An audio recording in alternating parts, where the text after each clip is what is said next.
What's up? Do you feel like your life's going just too good? Like, you've had no problems recently, things are fine, you're feeling well, and you could really use just a crisis of meaning. What's called an existential crisis. Today, you're in luck. We're going to talk about how to have an existential crisis. This is the Existential Stoic Podcast. I'm dating my buddy Randy. What's up, Randy? Oh, Danny, that's So, a little tongue in cheek there. I was yeah, like, I wasn't expecting that intro, and I'm like, yeah, right, all the time. My life's going way too great. so great. Definitely need another existential crisis. Have you had an existential crisis recently? Oh yeah, I do. It's crazy time that we live in because like Yeah. all the things that had given humans meaning for so long are all gone, and now what are we supposed to do? It's funny. I was just talking to somebody about this the other day because, like, you know, I remember in what was it business ethics? I think when I was teaching that, they talk about meaningful work. There's a concept of this, and like the basic idea is very simple. Like if people make enough money to live on their job, that gives you self-worth and dignity. You can pay your bills, you can take care of things, and there's a certain sense of meaning you get out of that. And it's like I think it's gotten to the point now where it's so hard for people to live. And like we don't do the things like in the past, like, if you need a table, you might build a table, you might build your house. You grow your own food, you go hunt animals to eat. Like everything you're doing has a purpose that's very directly tied to your survival. And like, so it feels good. It feels like you're like, yeah, I can take care of myself. I'm a self-sufficient human being. But now it's like, I think it's really hard now because so many things we can't do, they're outside of our element. And it's like, so we feel so dependent on this intermediary money to do everything. And it's like we made that the principal thing rather than actually the activities, the actions, the things that actually, provide sustenance and do things for us. Yeah, that was a great point. And also, like the things that for so long gave us meaning, like aside from just the survival, were things like traditions, things like religion, these that gave us meaning Community. for so long, community. Yeah, these things for so long they gave us meaning, and all of a sudden, since I don't know, the past 50 to 70 years, they've evaporated, and so now it's very, very difficult to have any external sort of meaning. Well, it's funny. I was listening to another podcast this morning before we got on, and they were talking about you How know, uh, dare you listen to other I know, podcasts right? other than Other our own? ones cheating, You're just cheating supposed to on listen us to our old episodes over over and and over over again, again. never stopping. But it was interesting because it was two kids that knew each other, whatever. And the one kid lives in South Korea, and the one kid asked him, like the guy in South Korea, he's like, "Are you happy?" And he was like, "Oh yeah." He's like, I live close by to all my relatives, so we see them all the time. Have a family, have a job that like I enjoy." And I was like, that's really interesting because like you look at America and like most people don't live close to their family at all. They're very separated by distance, by time, whatever.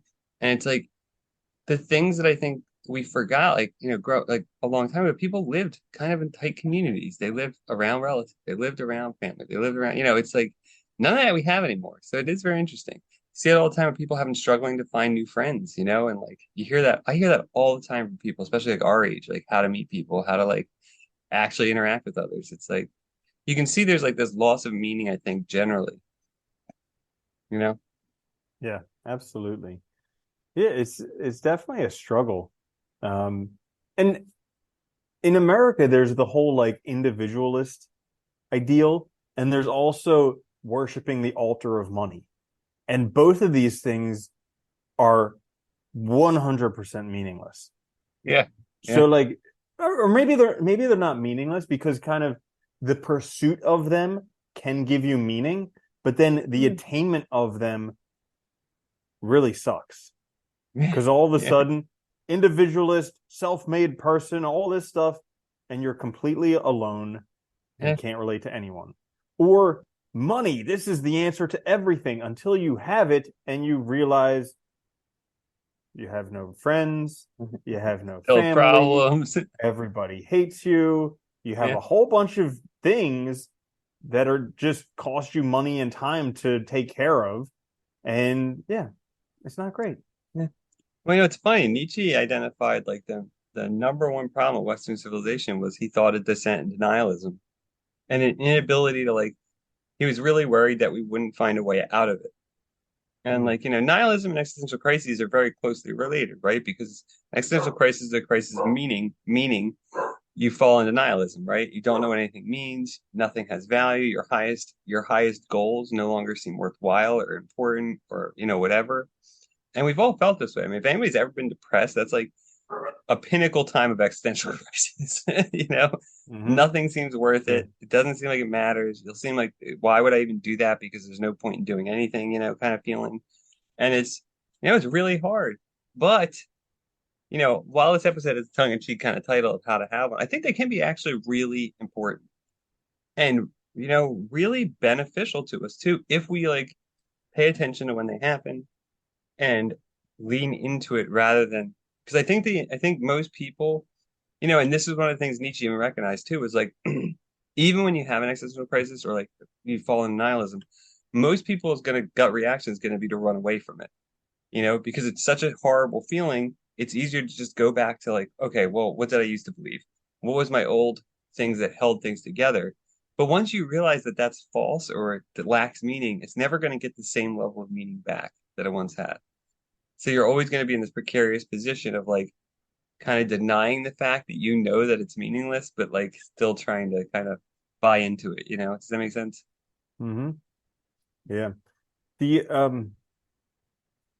the so I was listening to this book called Ikigai, which was like about the way that Japanese live very long, Uh, and in it was talking about logotherapy. So Viktor Frankl, Man's Search for Meaning, and I really liked the way that it presented that in the book because it was talking about how like a logotherapy session starts with the question, so why don't you just kill yourself? And it's like I was reading that on an airplane, and it just hit me. Like I think I may have just like burst out laughing. It was so like out there that I didn't even realize. I didn't even think about that, and then I started thinking about it. I was like, that's really interesting because it's something that we all have, the choice to do, yeah. but clearly for a lot of us, there's a good reason not to. And in the Myth of Sisyphus and other essays, Camus starts the book off with the first essay is the question of suicide. And he says, answering the question of suicide, like whether you should or should not commit suicide, he says amounts to answering the fundamental philosophical question, namely, why does life have value or meaning?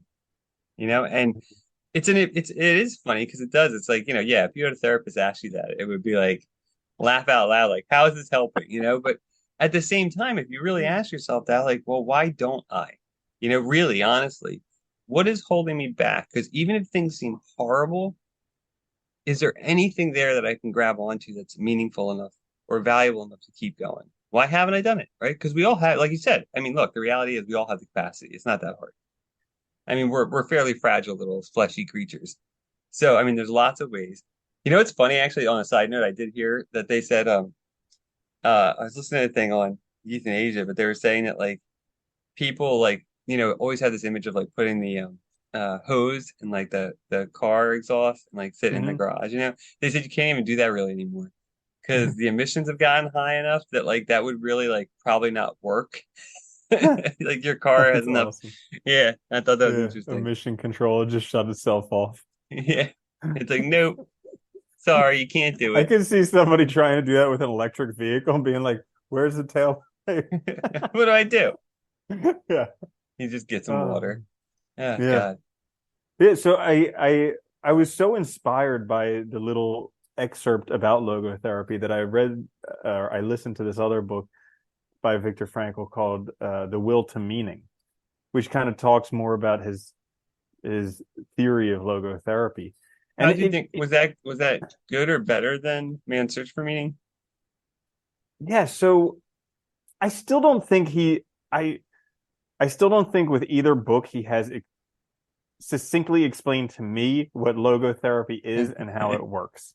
Because he talks about these like three principles. There's like the will to meaning, and there's two other ones, and I don't really. They're all three things that I don't exactly understand the definitions of, and yeah, so it's a bit over my head. Oh, I I'm think he's looking talking for about like like this simple. Yeah. yeah. Well, if I remember correctly, it's been a while since I've read them, but the will to meaning I think is simply just that we're meaning makers. We all want to Mhm. understand our world, and it's the easiest way to Mhm. say it, right? So we create stories. Camus says it really nicely where he says, um, a world explained even with bad reasons is still a familiar world. And I always Hmm. like that because it's true, right? Like, even when we hide from the reality that we're facing, even when we have an existential crisis and our gut reaction is to turn away, we're using bad reasons to explain the world, reasons we know that are false, but they're familiar. It makes a familiar Hmm. world. It makes one we understand. Because at bottom, that's the most important thing. It's like, you can see that a lot of times, like when people have abusive relationships, but they constantly are justifying why they're still there, right? It's like Hmm. we need to explain our situation to make it intelligible to us. And I think that's, yeah, that Yeah. where that comes in. Yeah. One thing that I did get from that book was the concept that like, you don't actually have to have a quote unquote good life to have a meaningful life.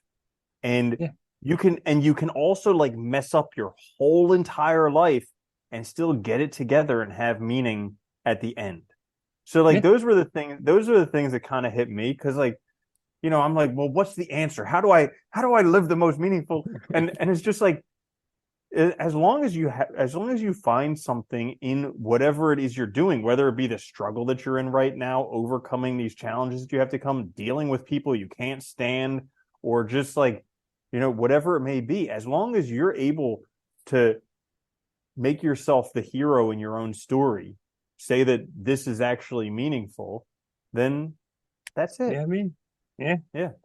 It's really interesting because like I think that's an important point. You can separate meaning and the good life. Like you can still have a very meaningful life no matter what. And I like that idea because that's important. Because like, look, if we look back on, look at like use Martin Luther King, right? Martin Luther King had very high ideals that he was working towards. It was a struggle though. I mean, I don't think anybody would look at his, the civil rights movement and say that was a good life, but it was a meaningful life. And I think there is that sort of distinction to make where like, I see that all the time when I look back at like philosophers that I really admire, like a lot of them you would say wouldn't have they didn't have a good life by a standard that we normally think of good life, but they had a very meaningful life and a Mm-hmm. life that had a lot of meaning for them.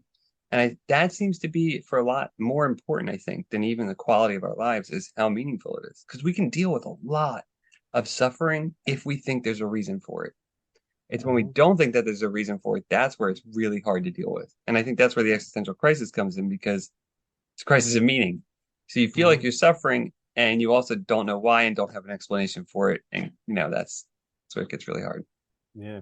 Another thing that I thought was really interesting from the book was he was saying that like a lot of times when we feel meaningless or hopeless about our life, especially we look to the future. We're like, I'm gonna die. It's going to amount to nothing, and that's just it. And there's nothing I can do to change that. And he would talk with his patients, and he would be like, well, think back to your past. Because you can't, the past is done, but is part of the history of the entire universe, and you can't change it. And like, think back to your past to like maybe times when you've made someone smile, or maybe you made life easier for someone. Can anyone take that from you? Can anyone take that from the universe? And the answer is no. But it's like that, and just like the idea of that kind of gives meaning. And I was doing that in my own life, thinking back to like times with people that, it just warmed my heart that they to improve their day. And I was just like, I feel better. This is good. Well, I think this is one of the problems though, right? Because like we said, we focus on individualism. So especially in the US, people feel kind of alone. They have a hard time making friends. And like the reality is like if you've ever had like any good friends in your life, for example, right, or loved ones, like that's an easy way to find meaning. Looking back on those Or a experiences, like you pet. said. Yeah, or a pet that you love, right? Anything. Yeah, like Anything a, that a gives you that dog that connection. was just happy that to see you and that you fed him and like, Yeah, yeah. it's great. It's a great feeling. It's funny. I always like the existentialists because a lot of them believe like, this is it. Have this time on this earth and that's it. And I always like that because that can be scary, right? That when you die, there's nothing else. But it also, I think, gives more value to now. Like, even if it's hard, even if it's difficult, you still exist. That's still interesting. It's still unique. It's still this one time. So make it into something that's meaningful for you, right? And I like that idea too, because it also reminds us that, like, even if, I quote unquote, I don't think you can, but even if I wasted the first 40 years of my life, for instance, like, I still have time. As long as you still have future, even if it's a day, you can still find meaning. You can still change things, and that can justify the whole entire past. And I think Mm-hmm. that's also important because like at least then, yeah, I might have had a difficult past, I might have had a difficult 20 years, but now I've gotten to here. And so maybe that was all necessary to get there because it was for me. Mm-hmm. Yeah. So I've had existential crises. I know that you've had existential crises, Yes. and I'm pretty sure it's part of the human condition. Uh, Yes. for me, I can remember that it would just be like it was a prolonged period of time. So it was something days to weeks, maybe even months, I don't know. But, and it was, just feeling uncomfortable, not good, just feeling not good. And then also like a lot of confusion about like, what am I doing with my life? Am Yeah. I doing the right thing? It was a very, I would say it's a very low confidence time or low Yeah. self confidence time. Yeah. Yeah, no, Is I that like is that. that kind of what it was like for you? Yeah, yeah, and I think you're right though. I think they are kind of a slow burn at first because like it's like usually like I think for me usually it's like that realization of loss of meaning, but it's a slow burn because it's like things start it's like a house of cards that starts falling down real slowly, until you get to like the real crisis, I guess you could say. Um Mhm. yeah, like it's often with depression, right? Like you said, like alienation, feeling like kind of disillusioned, maybe like not feeling a part of things, feeling very alone, feeling very Mhm. distant. It often comes with like things that you normally did, like traditions, practices, beliefs, they all start to lose value. And like, disinterestedness is a really big one, right? Like not feeling like anything is interesting enough to even bother doing. It's very closely associated with like depression too, because it's the same thing. And feeling like, like I know for me, like you said, like that loss of self-confidence, feeling like no matter what I do, it won't matter, that it Mhm. won't change the fact that Mhm. there's no meaning, right? Mhm. And that's the really big struggle. And so trying to find that meaning again is really hard, trying to reassert it. And I think they can be really good times to reassess like what's important in our lives. Because I think for me, like the last really big one I had was when I was really depressed, like probably like 5, 6 years ago, I guess. And like, but it was also a critical point because it was a shift in my life where like I realized things were wrong with what I was doing career-wise. That was a big part of my unhappiness and my loss of value. Like I didn't feel like there was anything there anymore that was like meaningful enough for me to stay. Facing the fact that I had to make a big change, dealing with other things in my life, like it can be a really good, if you face them, I think they can be a great way to start doing things in the right way, where now your life will have meaning and be more valuable. And you can look to that past as, yes, being difficult, but just a stepping stone to get to where I am now. Mhm. Yeah, it's I'm glad you mentioned that because for me it was the same thing. It was a big turning point and it was because I was doing the wrong stuff. Like I can look back now. I can look Yeah. back now with Yeah. 100% clarity. You know, hindsight's 2020. But I was doing the wrong stuff, going the wrong direction. And For the I wrong was making reasons, right? That's the other yeah, thing. You got, yeah. and I was making great time. Like I was doing it really fast. But like I was going in the wrong direction for me.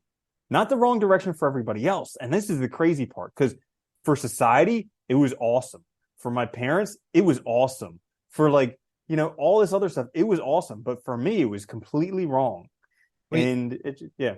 I know, I was gonna say you hit on something really important there too, which is like this is where people struggle a lot too. It's not that you're doing anything necessarily wrong either to have an existential crisis. Like you were saying, from an outside perspective, it looked like you were doing everything right. And I can verify that because I was there. Mm-hmm. You could look like you were doing everything right. And that's what people often struggle with is like, it's because it's not aligning with your values. So yes, you're doing everything right for some other person's conception of a good life, but it's not your own. And so it's failing miserably to satisfy those deep existential need we have for meaning in our lives. And so it just wasn't giving your life meaning. And it took realizing that for you to actually change and start doing things that were for you rather than for others. And I think that's a big reason why people have them is, all these external pressures, family expectations, all of that often dictates our choices more than like what really matters to us. And that is like a surefire way to have an existential crisis. And I went through the same thing, on paper, things looked okay, but it's like, in real life, it wasn't working for me. And it can feel like such a trap because you're like Yeah. there's no way that I can keep all these other people happy and follow my own inner voice.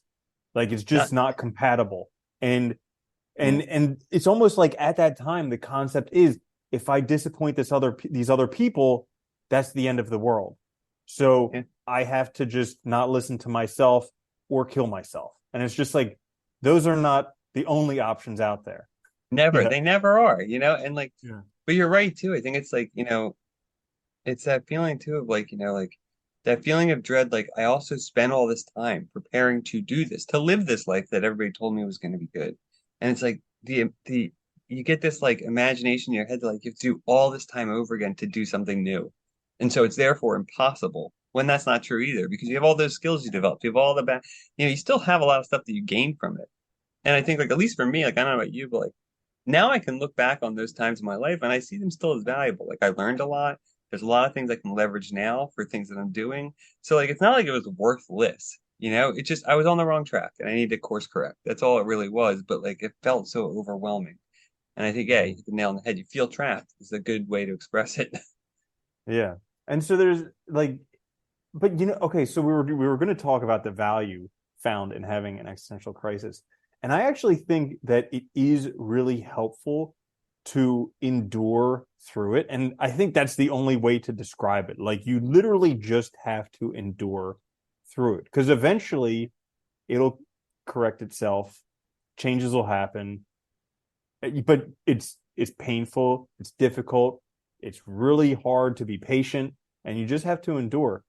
But like going through it, I think is probably one of the best life experiences you can have because then when other people are going through it, you can sit there and you can listen to them. Like I had this happen with a friend not too long ago who was going through a very difficult existential crisis and they felt like their back was up against the wall because they either have to disappoint everybody important to them or they have to do what like they have to not listen to themselves and the thought of killing himself was it seemed like the easier option than Yeah. disappointing everybody else or changing. Yeah. Yeah, and that's the problem too, is it does seem easier because we look at it like all these emotional conversations we're going to have, the disappointment, the guilt, all that weighs on us so much when in reality, like most of those people will probably be happier when we're happy than they were that things look good on paper or look good from their perspective, right?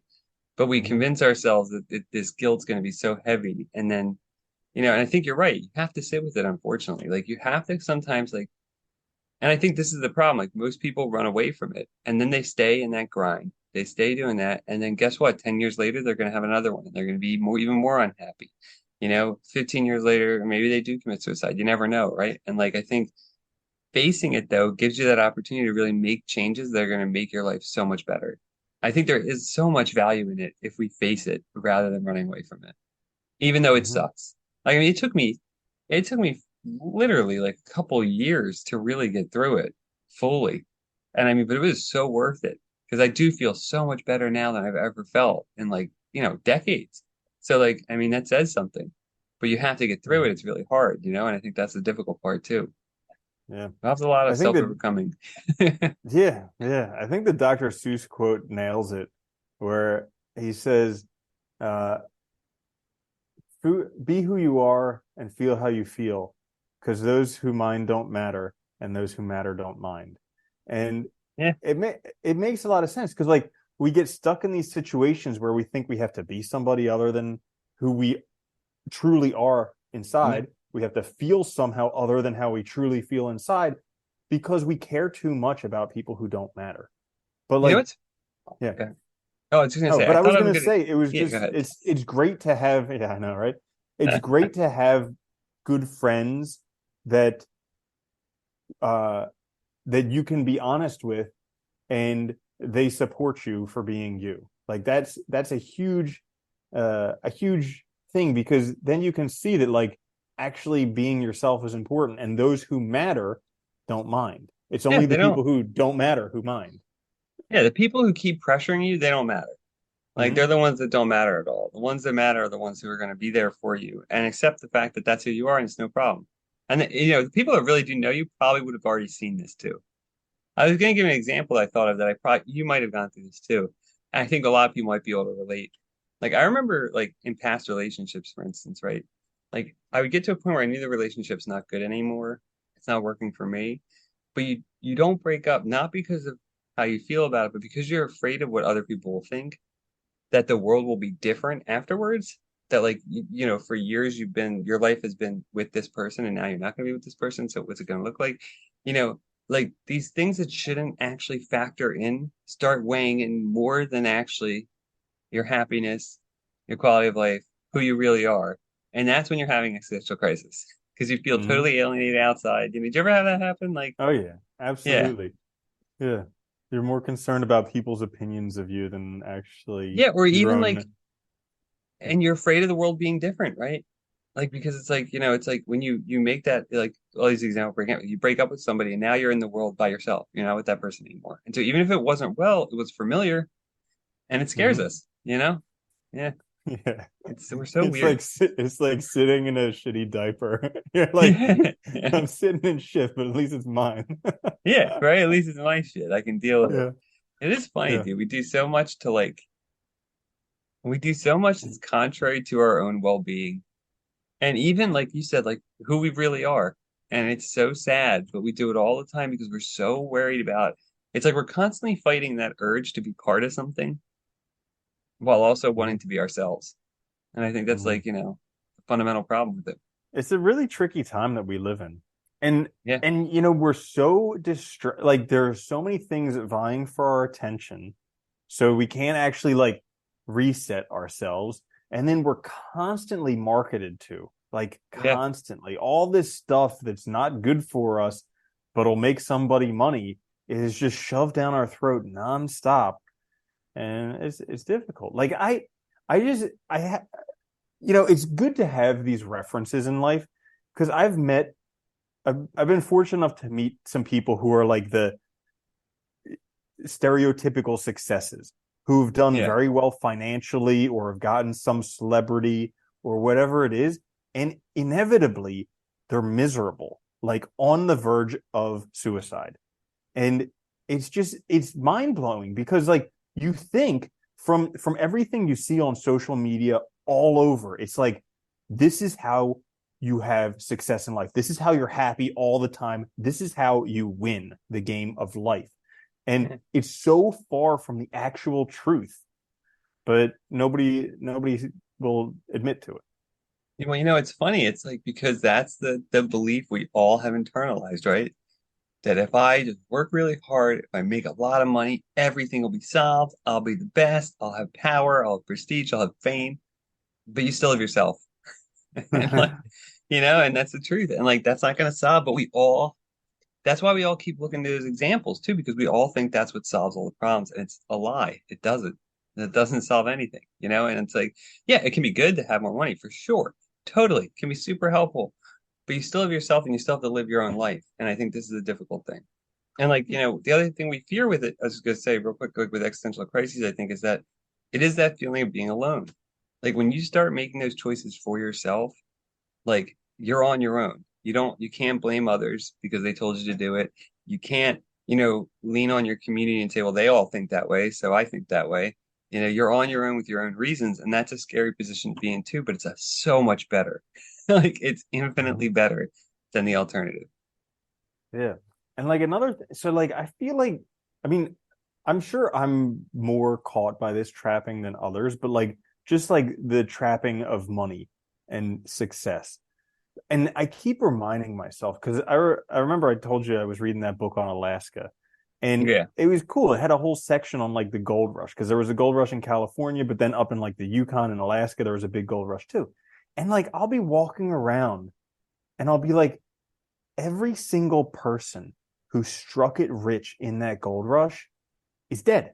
Their life's over. They're done. Yeah. Like, no matter Yeah. how incredible that was for their life, whether for just a moment or for years, it's still over and done. And it's just like, so it clearly can't matter that much. No. Well, that's the funny thing.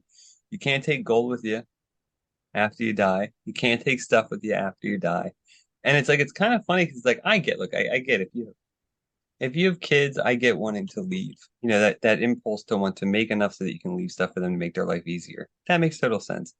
But like, if you're just earning money just for the sake of earning money to say you have more money, it's like, what is it doing for you? Like, do we ever stop and ask ourselves that? Like, well, what is this doing for me? Why is this valuable? Why is it meaningful? Is it just because I want more money? Or is it because I actually care about what I'm doing? It's important. I find meaning in it. I think that's a big question people don't ask ourselves because we're told a story about success equals wealth and nothing else. Rather than remembering that we're whole people, you know, we have friends, we have families, we have hobbies, we have joys, we have things we like, dislike, all this. And like, in order to have a good life, you have to kind of get the whole picture. Hmm. Yeah. Yeah. So I guess when it comes down to it, existential crisis, if you don't have one, I would say you're probably pretty lucky. Yeah. Or you should have one. Yeah, or it's Force right it. around the corner. Yeah, Yeah, yeah. right. It's right Yeah. around the corner. But Yeah, I think if you but the do cool have, thing is, oh yeah, go yeah. ahead. No, I was gonna say if you do have one, Mhm. lean into it and remind yourself that like this is an opportunity to not don't be afraid of like the change. Look at it as an opportunity to recreate yourself. I think that's a great way to look at it. Look at an opportunity to get things right and to justify the rest of your history because now you're living in the way that's right for you. Mhm. Yeah, Yeah. absolutely. And it's one of these things that you just have to endure through. But I look at these like waves because like if you look back at your life, you've had high periods and low periods. And it's almost inevitably where it feels the absolute best or the absolute worst right before it changes. And I Yeah. know that's cliche that like it's darkest before dawn and blah blah blah. But like, from looking back at my life at least, I know the times when I thought I was not going to make it, period. I was just like, okay, well, I'm just going to get through today. And then eventually I was through it. Yeah. Yeah. Mm-hmm.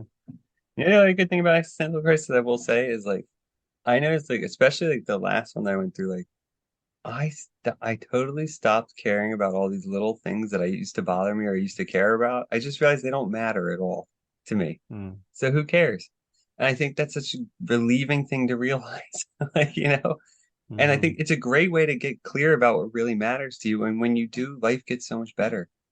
Not because it's easier, Mm-hmm. but just because it gets better because it's now your life. It's not somebody Mm-hmm. else's. You're not trying to live somebody else's model of what a person is, all of that. You're living your own thing. I think there's nothing better than that. And that gives life meaning in and of itself. Bingo. There you have it. All right. Mm-hmm. So how to have an existential crisis and also why they're valuable and important. This is the Existential Stoic Podcast. Check us out on YouTube or wherever you get your podcasts. Like, share, subscribe. Please leave a review. It helps us out a lot. We'll be back later this week with a quick fix. Until then, though, later, Andy. Later, Danny.